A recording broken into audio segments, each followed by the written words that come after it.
ഡിലീറ്റാക്കി കളഞ്ഞേരെ, നമ്മളായിട്ടൊരു ഇത് കൊടുക്കണ്ട അങ്ങനെയൊക്കെ പറഞ്ഞു. അപ്പം ഞാനിത് സത്യം പറഞ്ഞാൽ ഞാൻ പേടിച്ചു. കാരണം പുള്ളി എൻ്റെ അടുത്ത് ഇങ്ങനെ ബിഹേവ് ചെയ്തപ്പോൾ ഒരു രാത്രി 9:30-10 മണി ആ ടൈമാണ്. എല്ലാവർക്കും നമസ്കാരം. അപ്പോൾ ഞാൻ ഇന്നലെ ഒരു വീഡിയോ ഇട്ടിട്ടുണ്ടായിരുന്നു. ഒരു പെൺകുട്ടി ഈ പറയുന്ന സിബി എന്ന് പറയുന്ന വ്യക്തിയെ കുറിച്ചിട്ടുള്ള വെളിപ്പെടുത്തൽ, അതായത് അവൻ മോശമായി പെരുമാറിയത് വളരെ മോശമായി. ആ പെൺകുട്ടി എന്നോട് വിളിച്ച് പറഞ്ഞ് ആ റെക്കോർഡ് ആ പെൺകുട്ടി തന്നെ വിടാനായിട്ട് എൻ്റെ അടുത്ത് പറഞ്ഞിട്ടുണ്ടായിരുന്നു. ഞാൻ അങ്ങനെ ഒരു വീഡിയോ ചെയ്തിട്ടുണ്ടായിരുന്നു. ഞാൻ എന്നിട്ട് ആ വീഡിയോ ഒരു മണിക്കൂർ എന്തോ ആയപ്പോൾ ഞാനത് പ്രൈവറ്റ് ആക്കിയിട്ടുണ്ടായിരുന്നു. എന്നിട്ട് ഞാനത് വീണ്ടും ഇന്നലെ പബ്ലിഷ് ചെയ്തിട്ടുണ്ടായിരുന്നു. അപ്പോൾ ചെക്ക് ചെയ്യുക, നിങ്ങൾ കാണാത്തവരുണ്ടെങ്കിൽ കാണുക. അപ്പോൾ ആ വീഡിയോ എന്തുകൊണ്ടാണ് പ്രൈവറ്റ് ആക്കിയതെന്നൊക്കെ ഞാൻ പറയാം. അപ്പോൾ അതിന് മുന്നേ ഈ പറയുന്ന നാറിയ സിബിൻ എന്ന് തന്നെയാണ് ഞാൻ പറയുന്നത്, അവനെ വിശേഷിപ്പിക്കുന്നത്. വേറെ ഒന്നും കൊണ്ടല്ല.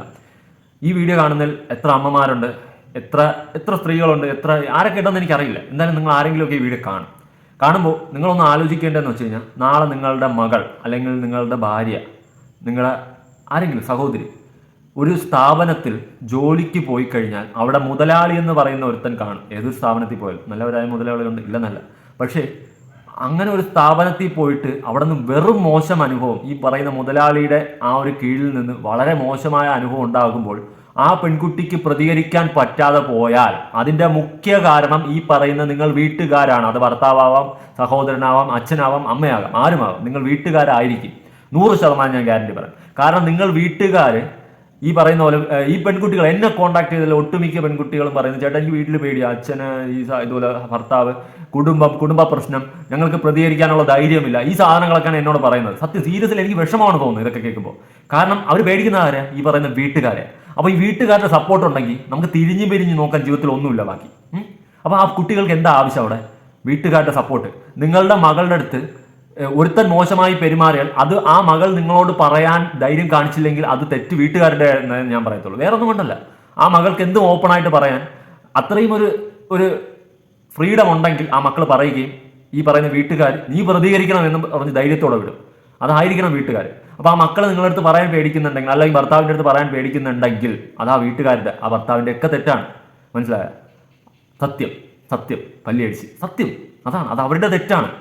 അപ്പോൾ ഞാൻ സംസാരിച്ചിട്ടുള്ള ഒട്ടുമിക്ക പെൺകുട്ടികളും പറയുന്നതെന്ന് വെച്ച് കഴിഞ്ഞാൽ, ചേട്ടാ വീട്ടിൽ പ്രശ്നം, അയ്യോ അവർക്കിത് ഇങ്ങനെ ഒരു കേസോ അല്ലെങ്കിൽ ഇതിൻ്റെ പിന്നാലെ നടക്കാനൊന്നും താല്പര്യമില്ല. അപ്പോൾ നിങ്ങൾക്ക് ഇതുപോലെ പേടിച്ച് പിന്മാറുന്നത് കൊണ്ടാണ് നമ്മുടെ സൊസൈറ്റിയിൽ വീണ്ടും ഇതുപോലത്തെ ഓരോ നാറികളും ഉത്ഭവിക്കുന്നത്. നിങ്ങൾ ധൈര്യത്തോടെ സ്റ്റാൻഡായിട്ട് വന്നു കഴിഞ്ഞാൽ ഇതുപോലെ നമുക്ക് വേറെ ഒന്നും വേണ്ട. മനസ്സിലായ? നിങ്ങളുടെ വാക്കാണ്, നിങ്ങളുടെ ബലമാണ്, നിങ്ങളുടെ ഫാമിലിയാണ്. അവർ മുന്നോട്ട് നിങ്ങൾക്ക് സപ്പോർട്ടായിട്ട് കൂടെ ഉണ്ടായി ആ ഫാമിലിയുടെ സപ്പോർട്ടോടെ കൂടെ നിങ്ങൾ മുന്നോട്ട് വന്നു കഴിഞ്ഞാൽ അവർക്കും പേടിയില്ല, വേറെ ഒന്നുമില്ല. അങ്ങനെ വന്നു കഴിഞ്ഞാൽ നാളെ ഇതുപോലെ ഓരോ നാളുകൾ ഓരോ പെൺകുട്ടികളെടുത്ത് പെരുമാറാനായിട്ട് അറയ്ക്കും പേടിയും. കാരണം ഇവന്മാർക്കൊരു ധാരണയുണ്ട്, കുറേ പെമ്പിള്ളാരുടെ അടുത്ത് ഇതുപോലെ മോശമായിട്ട് പെരുമാറി അവർക്ക് ചോദിക്കാനും പറയാനായിട്ടില്ല, അങ്ങനെ വീട്ടിൽ നിന്നൊന്നും ചോദിച്ചാലും പറയത്തില്ല, ആ പെമ്പിള്ളാരെന്നെ എന്തിന് വീട്ടിലൊന്നും പറയത്തില്ല എന്നുള്ള ചിന്താഗതി ഇവന്മാർക്കൊക്കെ ഉണ്ട്. അതുകൊണ്ട് ഫസ്റ്റ് ഓഫ് ആ ചിന്താഗതിയാണ് മാറേണ്ടത് ഇവന്മാർക്ക്. അതിനുവേണ്ടി നിങ്ങൾ വീട്ടുകാർ മുന്നിട്ടിറങ്ങി ഈ പിള്ളേരെ കൊണ്ട് മുന്നോട്ട് വരണം എന്ന് ഞാൻ പറയത്തുള്ളൂ. അതിൻ്റെ പിന്നാലെ എന്ത് വന്നാൽ, കാരണം നമ്മൾക്ക് ഒരു ലൈഫേ ഉള്ളൂ, അത് നല്ല അന്തസ്സോടെ ജീവിക്കാൻ പഠിക്കണം. അല്ലാതെ വല്ല നാളുകളെയും മേടിച്ച് പണയം വെച്ച് ജീവിക്കേണ്ട ജീവിതം ആയിരിക്കരുത്. അപ്പോൾ ചോദിക്കും, നീ ഇന്നലെ അവനെ മേടിച്ചിട്ടല്ലാടാ വീഡിയോ നോക്കി. അല്ല അതിലോട്ട് ഞാൻ വരാം. അപ്പോൾ ഒരു പെൺകുട്ടി ഈ പറയുന്ന നാറിക്കെതിരെ, സിബി എന്ന് പറയുന്ന ഒലിവിയ ഡിസൈൻസിന്റെ ഓണറായ സിബി എന്ന് പറയുന്ന നാറി ആ പെൺകുട്ടിയോട് ചെയ്ത അപരാധങ്ങൾ ആ പെൺകുട്ടി മുന്നോട്ട് ചൂണ്ടിക്കാണിച്ച് വീഡിയോ സഹിതം വന്നിട്ടുണ്ട്. വീഡിയോ ബ്ലർ ചെയ്തിട്ടാണ് കൊടുക്കുന്നത്. നമ്മൾ ഹോസ്റ്റ് ടെൻഷനിലാണ് ആ വീഡിയോ വന്നിട്ടുള്ളത്. നീ എണ്ണോടാ സിബി നീ നിന്നെ എണ്ണിക്കും. മനസ്സിലായോ? നീ അമ്മാതിരി അപരാധം ഓരോ പെൺകുട്ടികളോട് നീ കാണിച്ചു വെച്ചിട്ടുള്ളത്. എന്നിട്ട് നീ എന്നെ വിളിച്ച് എന്നെ ഭീഷണിപ്പെടുത്തണം. നീ എൻ്റെ ഫോൺ നമ്പർ അഡ്രസ്സ് എടുത്ത് അയച്ചു തന്നിട്ട് നീ വലിയ മാസം എനിക്ക് കാണിച്ചു തന്നാ. നീ ആരാടാ എൻ്റെ അടുത്ത് കളിക്കാൻ? എടാ, ഞാൻ സത്യത്തിൻ്റെ ഒപ്പം ന്യായത്തിൻ്റെ ഒപ്പം നിന്നാണ് കളിക്കുന്നത്. നിന്നെപ്പോലെ കള്ളത്തനും കള്ള വഴി കൂടിയല്ല ഞാൻ കോടികൾ സമ്പാദിക്കുന്നത്. ഞാൻ കോടികൾ നിന്നെപ്പോലെ കൊടിച്ചുണ്ടെന്നല്ല, നിന്നെപ്പോലെ സമ്പാദിക്കുന്നത്. മനസ്സിലായോ? നിന്നെപ്പോലെയുള്ള നാറികളെ ചൂണ്ടിക്കാണിച്ച് സമൂഹത്തിന്റെ മുന്നിൽ ചൂണ്ടിക്കാണിച്ച് 10 പൈസ ഉണ്ടാക്കുന്നുണ്ടെങ്കിൽ അതല്ല അന്തസ്സുണ്ടാ. അല്ല നിന്നെപ്പോലെ നാട്ടുകാരെ പറ്റിച്ച് സ്ഥാപനത്തിൽ ജോലി ചെയ്യാവുന്ന പെമ്പിള്ളാരെ പറ്റിച്ചിട്ടല്ല ഞാൻ പൈസ ഉണ്ടാക്കുന്നത്. മനസ്സിലായ? നിന്റെ നാറിത്തനങ്ങൾ ഓരോന്ന് എക്സ്പോസ് ചെയ്ത് നീന് മേലെ നിന്റെ സാധനം അണങ്ങത്തില്ല. നീ പെണ്ണിനെ കാണുമ്പോൾ ആ ലെവലിൽ ഞാൻ കൊണ്ടെത്തിക്കും. പെമ്പിള്ളാരെ, എനിക്ക് നിങ്ങളടുത്ത് ഇപ്പോഴും പറയാനുള്ളതാണ്, ഒരുപാട് പേര് പിന്നോട്ട് നിൽക്കുക. ഒരുപാട് പേര് ഈ നാറിയുടെ അടുത്തുനിന്നുണ്ടായ മോശം അനുഭവങ്ങളുണ്ടായ ഒരുപാട് പെമ്പിള്ളാർ പിന്നോട്ട് നിൽക്കുക. നിങ്ങൾ ആരെയാണ് പേടിക്കുന്നത്? നിങ്ങൾ നിങ്ങളുടെ വീട്ടുകാരുടെ തുറന്ന് പറ. നിങ്ങൾക്ക് പറയണം, നിങ്ങൾക്കിത് പ്രതികരിക്കണം എന്ന് തുറന്ന് പറ. അതിൻ്റെ പിന്നാലെ എന്ത് വന്നാലും അത് താങ്ങാൻ തയ്യാറാവണം. മനസ്സിലായ? നാളെ കാരണം നിങ്ങളുടെ തലമുറകൾ അല്ലെങ്കിൽ നിങ്ങളുടെ മക്കൾ സഹോദരങ്ങൾ ആരെങ്കിലുമൊക്കെ ഇതുപോലെ പോയി ഓരോ നാറികളുടെ അടുത്ത് പോയിട്ട് പേടിച്ച് ജീവിക്കുന്നതിലും ഭേദം പോണം. സത്യം, ഇങ്ങനെ പേടിച്ച് ജീവിക്കുന്നതിലും മനസ്സിലായോ?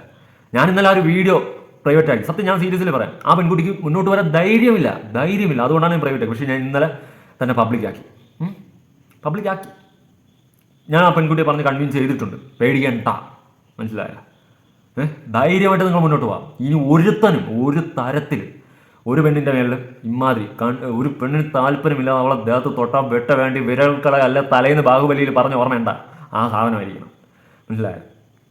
നിങ്ങൾ പെമ്പിളാ ഞാൻ ഇപ്പോഴും പറയുന്നത്, ധൈര്യമായിട്ട് നിങ്ങളെ വീട്ടുകാരടുത്ത് പറയാം, അച്ഛ അല്ലെങ്കിൽ ഭർത്താവ്, അമ്മേ എനിക്കിങ്ങനെ ഒരു മോശം അനുഭവം ഇന്ന സ്ഥാപനത്തിൽ നിന്നും ഉണ്ടായി, എനിക്കത് പ്രതികരിക്കണം, ദിസ് ഈസ് റൈറ്റ് ടൈം, എനിക്ക് പ്രതികരിക്കണമെന്ന് പറഞ്ഞ് മുന്നോട്ട് പോകും. ആരെയാണ് പേടിക്കുന്നത്? നിങ്ങളുടെ ഭാഗത്ത് ന്യായവും സത്യമുണ്ട്. അപ്പോൾ പറയും തെളിവില്ല. എന്തിന് തെളിവ്? നിങ്ങൾക്കറിയാം ഈ നാറി എന്താണ് നിങ്ങളോട് ചെയ്തതെന്ന്. നിങ്ങൾ ആരെയാണ് പേടിക്കുന്നത്? ധൈര്യമായിട്ട് മുന്നോട്ട് പോവുക. ഒരു തരത്തിലല്ല. അപ്പോൾ ഞാൻ വച്ച് നീട്ടുന്നില്ല, എനിക്ക് ഇത്രേ പറയാനുള്ളൂ. നിങ്ങൾ ധൈര്യമായിട്ട് മുന്നോട്ട് വരിക.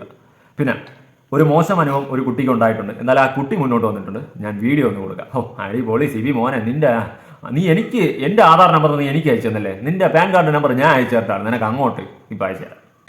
ഞാനൊരു 3 മാസത്തോളം ഒലിവ ഡിസൈൻസിൽ വർക്ക് ചെയ്തിട്ടുണ്ട്. ഓൺലൈൻ ഓഫീസിലാണ് വർക്ക് ചെയ്തിട്ടുണ്ട്. എനിക്ക് ഈ സിബി എന്ന് പറയുന്ന അയാളിൽ നിന്ന് മോശം അനുഭവം ഉണ്ടായിട്ടുണ്ട്. പേഴ്സണലി എനിക്ക് മെസ്സേജ് അയച്ചിട്ടുണ്ട്. പുള്ളി മെസ്സേജ് അയച്ചിട്ട് ഇങ്ങനെയാണ് പറഞ്ഞത്. ആദ്യം എന്നെ പൊക്കി കുറേ പറഞ്ഞു, ഞാൻ അയക്കുന്ന മെസ്സേജ് ആരും കേൾക്കാണ്ട് നീ മാത്രം കേൾക്കണം എന്നൊക്കെ പറഞ്ഞിട്ട്.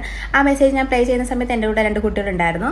എന്നിട്ട് പുള്ളി പറഞ്ഞതെന്ന് വെച്ചാൽ നീ ഭയങ്കര സ്മാർട്ടാണ്, ഭയങ്കര ആക്റ്റീവാണ്, അങ്ങനെ എങ്ങനെയാണെന്നൊക്കെ പറഞ്ഞിട്ട് നിന്നെ ഭയങ്കര ഇഷ്ടമാണ്. അതായത് എന്നെ പൊക്കി കുറേ സംസാരിച്ചു. അത് കഴിഞ്ഞിട്ട് പറഞ്ഞത് ഓഫീസിൽ എന്ത് കാര്യം നടന്നാലും എനിക്ക് റിപ്പോർട്ട് തരണം, നിന്നെയാണ് ഞാൻ അതിനെല്ലാം ചുമതലപ്പെടുത്തിയിരിക്കുന്നത്. പിന്നെ നീ എൻ്റെ കൂടെ നിന്ന് കഴിഞ്ഞാൽ നമുക്ക് ബിസിനസ് നന്നായിട്ട് കൊണ്ടുപോവാം. എൻ്റെ കൂടെ ഇപ്പം നീ നിന്ന് കഴിഞ്ഞാൽ നിനക്ക് ഏത് രീതിയിൽ വേണമെങ്കിലും ഞാൻ നിന്നെ ഹെൽപ്പ് ചെയ്യും. നിനക്ക് എന്ത് ആവശ്യം വന്നാലും നിനക്ക് എന്നോട് ചോദിക്കാം. അതിന് പൈസയുടെ രീതിയിലാണെങ്കിലും ഏത് രീതിയിലാണെന്നുണ്ടെങ്കിലും നിനക്ക് എൻ്റെ അടുത്ത് എന്ത് വേണമെങ്കിലും ഓപ്പണായിട്ട് സംസാരിക്കാം എന്നൊക്കെ പറഞ്ഞിട്ട് മെസ്സേജ് അയച്ചിട്ടുണ്ടായിരുന്നു. എന്നിട്ട് ഞാൻ കേട്ടത് പാടെ തന്നെ ഇയാളത് ഡിലീറ്റ് ഫോർ എവരിവൺ കൊടുത്ത് ഡിലീറ്റ് ആക്കി കളയുകയും ചെയ്തു. അപ്പം ഞാൻ ചോദിച്ചു ഇതെന്താ മെസ്സേജ് ഡിലീറ്റ് ആക്കിയെന്ന് ചോദിച്ചപ്പോൾ പറഞ്ഞു അതിന് നിന്റെ കുട്ടി വിഷമിക്കണ്ട, ഈ ഡിലീറ്റ് ഫോർ എവരെയാണ് ഇവൻ്റെ സ്ഥിരം പരിപാടിയാണ്. അയച്ചിട്ട് ഇവൻ ചില സമയത്ത് മോശമായ മെസ്സേജ് അയച്ചിട്ട് പിള്ളേർ എന്തെന്ന് ചോദിക്കുമ്പോൾ അയ്യോ ഞാൻ വെള്ളം അടിച്ചിട്ടാ അറിയാണ്ട് പറഞ്ഞു പോയാ എന്ന് പറയുന്നതാണ് അറിയാമേ. ഇവൻ അങ്ങനത്തവനാണ്. ഇവൻ്റെ സ്ഥിരം പരിപാടിയാണ് ഡിലീറ്റ് ഫോർ എവരിവൺ. മനസ്സിലായ? എടാ മോനെ ബാക്കി കേൾക്കാം. എൻ്റെ ഒരു സാർ എന്താ ഇത് ഡിലീറ്റ് ആക്കിയെന്ന് വെച്ചാൽ പറഞ്ഞാൽ അതിനിപ്പം നിന്റെ ഫോണിൽ ആ മെസ്സേജ് നിന്റെ കൂടെ ഉള്ളവർ കണ്ട് അല്ലെങ്കിൽ അച്ചു കണ്ടിട്ട്, അതായത് ഇയാളെ വൈഫ് കണ്ടിട്ട് നിന്നെ മോശക്കാരായിട്ട് അവരാരും ചിത്രീകരിക്കണ്ട, അതുകൊണ്ട് ഡിലീറ്റ് ആക്കിയതാ. നീ എന്തെങ്കിലും എനിക്ക് ഈ കൊച്ചിനെ ആര് മോശമായിട്ട് ചിത്രീകരിക്കണം? ഈ മെസ്സേജ് കേട്ടിട്ട് നിന്നെ പറയത്തുള്ളൂ.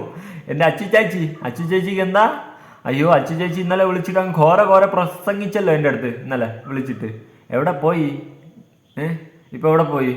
ഇതൊക്കെ ഒന്നും കേൾക്കുന്നില്ലേ? ഭർത്താവിൻ്റെ ലീലാവിലാസങ്ങളൊന്നും കേൾക്കുന്നില്ലേ, കാണുന്നില്ലേ? കുട്ടി മുന്നോട്ട് വരാൻ നിൽക്കുക. കൊണ്ടുവരട്ടെ ദാ വരുവാ, വെയിറ്റ് ആൻഡ് വാച്ച്. ഡിലീറ്റ് ആക്കി കളഞ്ഞേരെ, നമ്മളായിട്ടൊരു ഇത് കൊടുക്കണ്ട അങ്ങനെയൊക്കെ പറഞ്ഞു. അപ്പം ഞാനിത് സത്യം പറഞ്ഞാൽ ഞാൻ പേടിച്ചു. കാരണം പുള്ളി എൻ്റെ അടുത്ത് ഇങ്ങനെ ബിഹേവ് ചെയ്തപ്പോൾ ഒരു രാത്രി 9:30-10 മണി ആ ടൈമാണ്. അപ്പോൾ ഞാൻ സത്യം പറഞ്ഞാൽ പേടിച്ചു. ഞാൻ പിറ്റേ ദിവസം വീട്ടിൽ വിളിച്ചിട്ട് ഞാൻ പറഞ്ഞു എന്താ ഇങ്ങനെ മെസ്സേജ് അയക്കേണ്ടായി. അപ്പം ചേട്ടനൊക്കെ പറഞ്ഞു. ചേട്ടൻ പറഞ്ഞു ഒരു കാര്യം ചെയ്ത് അവരെ വൈഫിനോട് തന്നെ നീ പറയുമെന്ന് പറഞ്ഞു. അങ്ങനെ ഞാൻ ഈ പുള്ളിയുടെ വൈഫിനോട് ചെന്ന് കാര്യം പറഞ്ഞു. പുള്ളിക്കാരത്ത് ഇത് അതായത് കുറച്ച് മൊത്തം കേൾക്കാൻ പോലും നിന്നില്ല. അവിടെ ഇവിടെ കുറച്ച് കേട്ടിട്ട് ഓടിച്ചെന്ന് ഇയാളോട് ചോദിച്ചു എനിക്ക് മെസ്സേജ് അയച്ചു എന്ന് ചോദിച്ചിട്ട് പുള്ളിനോട് ചോദിച്ചു. പുള്ളി അപ്പം തന്നെ എന്നെ വിളിപ്പിച്ചു. നിനക്ക് ഞാൻ എപ്പോഴാണോ മെസ്സേജ് അയച്ചെന്ന് എന്നോട് ചോദിച്ചു. ഞാൻ പറഞ്ഞാൽ നിങ്ങൾ എനിക്ക് മെസ്സേജ് അയച്ചിട്ടുണ്ടായിരുന്നു തന്നെ പറഞ്ഞു. പിന്നെ പുള്ളിക്കാരൻ അത് കാരണം ഡിലീറ്റ് ഫോർ എവരിവൺ കൊടുത്ത സാധനങ്ങളൊക്കെ എൻ്റെ ഫോണിൽ കിടപ്പുണ്ടല്ലോ. അപ്പോൾ കാണിക്കുമ്പോഴേ പുള്ളി മനസ്സിലാവുമല്ലോ. അതുകൊണ്ട് എനിക്ക് അങ്ങനെ കുറേ ചാടി കടിച്ചു. കുറേ എന്താണ് അണ്ണൻ്റെ ലീലാവിലാസങ്ങളുടെ പ്രത്യേക കഥകൾ? പെൺപിള്ളേർക്ക് മെസ്സേജ് അയച്ചിട്ട് രാത്രി 9 മണിക്ക് അണ്ണൻ്റെ ജോലി സമയം 5 മണി വരെ എന്തല്ലേ? രാത്രി 9 മണിക്ക് പിള്ളേർക്ക് മെസ്സേജ് അയച്ചിട്ട് എന്താണ് അണ്ണൻ ഇത്ര ഇത്? 9 മണിക്കാ 9 മണിക്ക് മെസ്സേജ് അയക്കണം എന്തിനാ പിള്ളേർക്ക്? എന്തിനാ? എന്താണ് അണ്ണൻ ഉദ്ദേശം? എന്നിട്ട് ഡിലീറ്റ് ഫോർ എവർ അയക്കണം എന്തിന്? എന്താണ് അണ്ണ? എടാ എന്നെ കൊണ്ടൊന്നും പറയിപ്പിക്കല്ലേ. ഞാൻ പറയോടാ. എടാ ഞാൻ പറയും. നീ അടിസക്കെ ബാക്കി എൻ്റെ പുള്ളി ഭയങ്കരമായിട്ട് ഷൗട്ട് ചെയ്തു, ജീവിക്കാൻ വന്നവരെ കണ്ടല്ലോ ജീവിക്കാൻ വന്നവരാണ് ഇങ്ങനെ നിൽക്കുന്നത്. അതായത് ജീവിക്കാൻ വന്നവർ അവിടെ ജോലിക്ക് വന്നവരാണെന്നുണ്ടെങ്കിൽ ഇവർ പറയുന്ന എല്ലാം കേട്ട് അനുസരിച്ച് അവിടെ നിൽക്കണം. ഞാൻ ജീവിക്കാൻ വന്നതാണെന്നുണ്ടെങ്കിൽ ഇവർ പറയുന്ന കേട്ട് അങ്ങനെ നിൽക്കില്ല. അങ്ങനെ കുറേ സംസാരം ഉണ്ടായി. അങ്ങനെ പിന്നെ ഞാനിത് ഹോസ്റ്റലിൽ എൻ്റെ കൂടെ ഉണ്ടായിരുന്ന സീനിയർ അവിടെ മുന്നേ വർക്ക് ചെയ്ത ഒരു ചേച്ചിനോടൊക്കെ പറഞ്ഞപ്പോഴത്തേക്കും ചേച്ചി പറഞ്ഞു, ഇയാളുടെ സ്ഥിരം പരിപാടിയാണ് ഇത്, ചേച്ചിക്കും അങ്ങനെ പേഴ്സണലി മെസ്സേജ് അയച്ചിട്ടുണ്ടായിരുന്നു, നീ അത് അവരോട് പറയണ്ടായിരുന്നു, നീ പറയാതെ വെച്ചിരുന്നാൽ മതി, അവരെങ്ങനെ ബിഹേവ് ചെയ്യുന്ന അറിയത്തില്ല, പൈസ ഉള്ള ആൾക്കാരല്ലേ, എന്തും വേണം, എന്ത് ചെയ്യാനും മടിക്കത്തില്ല എന്നൊക്കെ പറഞ്ഞു ആ സീനിയർ ആയിട്ടുള്ളൊരു സ്റ്റാഫിനോട് പറഞ്ഞു. അങ്ങനെ കുറേ പേർക്ക് ഇതിങ്ങനെ ഞാനിങ്ങനെ പറഞ്ഞു വന്നപ്പോഴത്തേക്കും ഒരുപാട് പേർക്ക് ഇങ്ങനത്തെ അനുഭവങ്ങൾ ഉണ്ടായിട്ടുണ്ടെന്ന് അവർ പറയുന്നത്. എൻ്റെ പൊന്നു പിള്ളേരെ, ഞാൻ ഒരു കാര്യം സീരിയസ്ലി ഞാൻ പറയുക, ഈ മാനം കെട്ട് ജീവിക്കുന്നതിനേക്കാളും അതാണ് നല്ലത്. മനസ്സിലായോ? അവർക്ക് പൈസയുണ്ടോ, അവർക്ക് എന്ത് കോക്കനട്ട് ഉണ്ടോ എന്നല്ല നോക്കേണ്ടത് നമ്മൾ. മനസ്സിലായോ? നിങ്ങൾ ആരെയാണ് പേടിക്കുന്നത്? ഈ ഊച്ചാൾ ഇവനെയാ പേടിക്കുന്നത്. കോമഡി പീസ് ഇവനെ പേടിയാ. പൈസ കൊണ്ടുപോലും അവൻ്റെ പൈസ വെച്ചിട്ട് അവൻ എന്ത് കളിക്കും നമുക്ക് കാണാമല്ലോ. നിയമപരമായി എല്ലാവരും മുന്നോട്ടല്ലേ. അവൻ എന്നെ അങ്ങ് കയറ്റി ഇറക്കി കളയുന്നു. അവൻ കയറ്റി ഇറക്കട്ടെ, വാ നീ വാടാ, നീ കയറ്റി ഇറക്കാൻ നീ വാ. വരും, ഓരോ പിള്ളേരെയും കൊണ്ട് ഞാൻ വരും.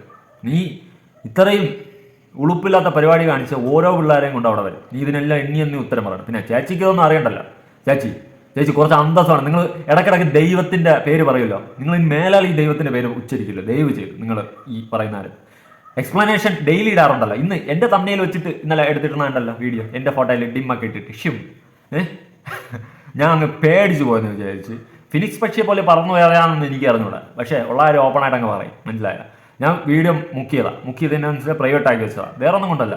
ഞാൻ ഈ പറയുന്ന അവനെ പേടിച്ചിട്ടൊന്നുമില്ല. ആ കുട്ടിക്ക് കുറച്ച് പേടിയുണ്ടായിരുന്നു. ആ പേടി മാറ്റിയെടുക്കാൻ എനിക്ക് കുറച്ച് സമയം വേണ്ടി വന്നു. മനസ്സിലായോ? അത്രേ ഉള്ളൂ. നിങ്ങൾ ഓരോരുത്തരും ഇവൻ്റെ അടുത്തുനിന്ന് നിങ്ങൾക്കുണ്ടായിട്ടുള്ള ഇഷ്യൂസ് നിങ്ങൾ ദയവ് ചെയ്ത് പിള്ളേരെ, ഞാൻ ഓപ്പണായിട്ട് പറയുക, ദയവ് ചെയ്ത് മുന്നോട്ട് പോവാ. ഇനി നിങ്ങളുടെ കുടുംബത്തിലോ നിങ്ങളുടെ മക്കൾക്കോ സഹോദരങ്ങൾക്കോ ആർക്ക് നാളെ നിങ്ങൾ ഇവിടെ നിന്ന് ജോലി ചെയ്ത് മോശം അനുഭവത്തിലൂടെ പോയ പെൺപിള്ളേർ നാളെ നിങ്ങൾക്ക് മക്കളുണ്ടാവും, അല്ലെങ്കിൽ അവർക്കും മക്കളുണ്ടാവും. അന്നും ഏവന്മാരെങ്കിലും ഇതുപോലെ പെരുമാറുമ്പോൾ പേടിച്ചൊളിച്ച് പോകേണ്ട ഒരു സിറ്റുവേഷൻ ഉണ്ടാക്കരുത്. കാരണം നിങ്ങളിപ്പോൾ പ്രതികരിച്ച് വന്നാൽ നാളെ നിങ്ങളുടെ മക്കൾ ഈ വീഡിയോ എന്തെങ്കിലും ഒരു ദിവസം കാണും. അപ്പോൾ എൻ്റെ അമ്മ ഇത്രയും സ്ട്രോങ് ആയിരുന്നു എന്ന് ആ മക്കൾ ചിന്തിക്കും. മനസ്സിലായോ? അപ്പോൾ മക്കൾക്കും അതുപോലെ എന്തെങ്കിലും പ്രശ്നമുണ്ടായാലും അവർ ധൈര്യത്തോടെ അത് നേരിടും. എനിക്കൊന്നും കൂടുതലൊന്നും പറയല്ല. ഞാനൊരു കാര്യം ഓപ്പണായിട്ട് പറയാം. ഇത് വീഡിയോ ഇടുമ്പോൾ നമുക്ക് റവന്യൂ എന്ന് പറയുന്ന സാധനം മാത്രമല്ല. ഞാനിവിടെ എൻ്റെ ഒരു എത്തിക്സ്, നമുക്ക് നമ്മുടേതായ കുറച്ച് കാര്യങ്ങളുണ്ട്. നമുക്ക് സൊസൈറ്റിക്ക് നമുക്ക് കൊടുക്കാൻ, നമ്മൾ ഈ ഒരു വീഡിയോ ഇടുന്നു റവന്യൂ മാത്രം ഉദ്ദേശിച്ചിട്ടാണെങ്കിൽ നമുക്ക് അതിൻ്റെ ആവശ്യമൊന്നുമില്ല. നമുക്ക് ന്യൂട്രലായിട്ട് വയ്ക്കുക. അല്ലെങ്കിൽ ഈ പറയുന്ന ഇവൻ്റെ പൈസ വാങ്ങി ഇവൻ പൈസ കൊടുത്ത് ഒതുക്കുന്ന ടീമാണ്, അതെനിക്കറിയാം. അവൻ്റെ പൈസ വാങ്ങിയിട്ട് നക്കാപ്പിച്ച വാങ്ങിയിട്ട് വേണമെങ്കിൽ ഇപ്പോൾ അവൻ്റെ വീഡിയോ ഇടുന്നതിനേക്കാളും പൈസ അവൻ തരും. മനസ്സിലായി? ഏണിങ്സ് അവൻ തന്ന് അവൻ അതിനെ സെറ്റിൽ ചെയ്യും. പക്ഷെ നമുക്ക് അതല്ല. നിങ്ങൾക്ക് നീതി കിട്ടണം. നാളെ ഒരു പെൺമക്കൾക്ക്, നാളെ എനിക്ക് മക്കളുണ്ടായ അവർക്കും ഇതേ അവസ്ഥ ഉണ്ടാകരുത്. അപ്പോൾ നിങ്ങൾ ഇന്ന് പ്രതികരിച്ചു കഴിഞ്ഞാൽ നാളെ നിങ്ങളുടെ മക്കളും പ്രതികരിക്കും. ഇതുപോലത്തെ നാടുകളുടെ എണ്ണം നമുക്ക് കുറയ്ക്കാൻ പറ്റും. പൂർണ്ണമായിട്ട് മാറ്റിക്കളയാൻ പറ്റില്ലെങ്കിലും എണ്ണം കുറയ്ക്കാൻ പറ്റും. അതെനിക്ക് കൺഫേമാണ്, ഞാൻ ഉറപ്പിച്ച് പറയുക. നിങ്ങൾ പ്രതികരിക്കും മക്കളെ, എനിക്കതേ പറയാനുള്ളൂ. നിങ്ങൾക്ക് ഉണ്ടായിട്ടുള്ള അനുഭവങ്ങൾ തുറന്നു പറ. ആരെയാ പേടിക്കുന്നത്? ഈ ഊച്ചാളിയാണ് പേടിക്കുന്നത്. ഇവൻ ആരാണ് ഇവൻ്റെ വിചാരം? ഇവൻ ആരാണ്? ഇവന് എന്ത് കണ്ടിട്ടാണ് പേടിക്കുന്നത്? നിങ്ങൾ ഇന്നലെ ചിലപ്പോൾ കുറേ പിള്ളേർ കണ്ടായിരുന്നു. നിങ്ങൾ അവിടെ ഷോപ്പിലുണ്ടായിരുന്ന ടൈമിലാണ് അവൻ എന്നെ വിളിച്ച് അവൻ എന്നെ മോശമായി ചീത്തയൊക്കെ പറഞ്ഞു. ഞാൻ എന്തുകൊണ്ട് തിരിച്ച് പറഞ്ഞില്ല എന്നായിരിക്കും ചിലപ്പോൾ തോന്നുന്നത്. എന്തുകൊണ്ട് അപ്പോൾ ചീത്ത വിളിച്ചില്ല? ഞാൻ പേടിച്ചിട്ടാണോ? അല്ല, ഞാനത് റെക്കോർഡ് ചെയ്ത് വെച്ചതാണ്. മനസ്സിലായോ? അപ്പം ഞാനും കൂടി തിരിച്ച് വിളിച്ച് റെക്കോർഡ് ചെയ്ത് കഴിഞ്ഞാൽ അതൊരു ഗുമ്മില്ല. അതുകൊണ്ടാണ് ഞാനത് ഓക്കെ എന്നുള്ള രീതിയിൽ ഞാൻ നിന്നതാണ്. മനസ്സിലായോ? അല്ലാതെ ഈ ഊച്ചാളിയെ പേടിക്കേണ്ട ഒരു കാര്യം എനിക്കില്ല. ഞാൻ എന്ത് ഇവൻ ഇത്ര ഇത്ര ഉക്രു ഒക്കെ വരയ്ക്കും. നിങ്ങൾ പിള്ളേരെ നിങ്ങൾ മുന്നോട്ട് പോവാ. നിങ്ങൾക്കുണ്ടായിട്ടുള്ള അനുഭവം ആരെ പേടിക്കുന്നത്? നിങ്ങൾ ഇന്ന് തുറന്നു പറഞ്ഞില്ലെങ്കിൽ ഇനി എന്നാ തുറന്ന് പറയാൻ പോകുന്നത്? എനിക്കറിയാൻ പാടില്ലാത്തതുകൊണ്ട് ചോദിക്കുക. ധൈര്യമായിട്ട് മുന്നോട്ട് പോവാ. ഇന്ന് പ്രതികരിച്ചിട്ട് നിങ്ങൾ നില്ല്. നാളെ അതിൻ്റെ പിന്നാലെ നിങ്ങൾക്ക് ഒന്നും സംഭവിക്കാൻ പോകുന്നില്ലടോ. ഇവൻ്റെയൊക്കെ ഇതുപോലെയുള്ള വലിയവന്മാർ അല്ലെങ്കിൽ പണമുള്ളവന്മാരുടെ ആ ഒരു പൊളിറ്റിക്കൽ പവറാവാം, അല്ലെങ്കിൽ മണി പവറാവാം, പല പവറും വെച്ചിട്ട് ഇവനൊക്കെ നാറികളികൾ കളിക്കും.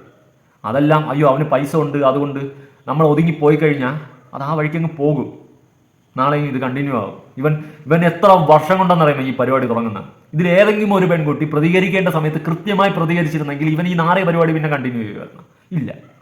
അപ്പോൾ ഇപ്പം നിങ്ങൾക്ക് മനസ്സിലായില്ലേ എന്തുകൊണ്ട് പ്രതികരിക്കും മക്കളെ? എനിക്ക് വേറെ ഒന്നും പറയാനില്ല നിങ്ങളടുത്ത്. നിങ്ങൾക്ക് ഇത് സമയം പ്രതികരിച്ച് ഇങ്ങനത്തെ ഇഷ്യൂസ് ഉണ്ടാകുമ്പോൾ പ്രതികരിച്ചിരുന്നെങ്കിൽ നാളെ നിങ്ങൾക്ക് ഇതുപോലെ കണ്ടിന്യൂ ചെയ്യില്ല. ഇത് എത്ര വർഷം കൊണ്ടെന്നറിയാം. ഇവർ 2010 മുതലേ തുടങ്ങിയ പരിപാടിയാണ്. പ്രതികരിക്കേണ്ട സമയത്ത് ഏതെങ്കിലും ഒരു പെൺകുട്ടി പ്രതികരിച്ചിരുന്നെങ്കിൽ ഇവൻ ഈ 4 പരിപാടി വീണ്ടും കണ്ടിന്യൂ ചെയ്യുമോ? ഇല്ല. അതാ പറയുന്നത്. എനിക്ക് കൂടുതലൊന്നും പറയാനില്ല. ഇവനെ എണ്ണിക്കോ. നീ എനിക്ക് വെല്ലുവിളി, എൻ്റെ അഡ്രസ്സും എൻ്റെ ആധാർ നമ്പർ എനിക്ക് അയച്ചില്ലേ, നിനക്ക് ഞാൻ അയച്ചു തരാം, തിരിച്ചയക്കുന്നുണ്ട് നിൻ്റെ ആധാർ നമ്പർ. പിന്നെ അച്ചുചേച്ചി എൻ്റെ തന്നേലും വെച്ചിട്ട് വീഡിയോ ഒന്നിനും കാച്ചിട്ട് പേടിച്ചോടി സോൾവിങ് ചെയ്യണം എന്നൊക്കെ അല്ലേ പറഞ്ഞു. ഇപ്പം എങ്ങനെ ഇരിക്കുന്നു? ഇപ്പം മനസ്സിലായി ഞാൻ എന്തിനാണൊന്ന് ബാക്ക് വലിഞ്ഞത്. ഇപ്പം മനസ്സിലായി കാണുമല്ലോ. അപ്പോൾ വെയിറ്റ് ആൻഡ് വാച്ച് ചേച്ചി, നോക്കിയിരുന്ന് കാണാം, നമുക്ക് കാത്തിരുന്ന് കാണാം, നമുക്ക് നോക്കാം. Wait and watch. ബൈ.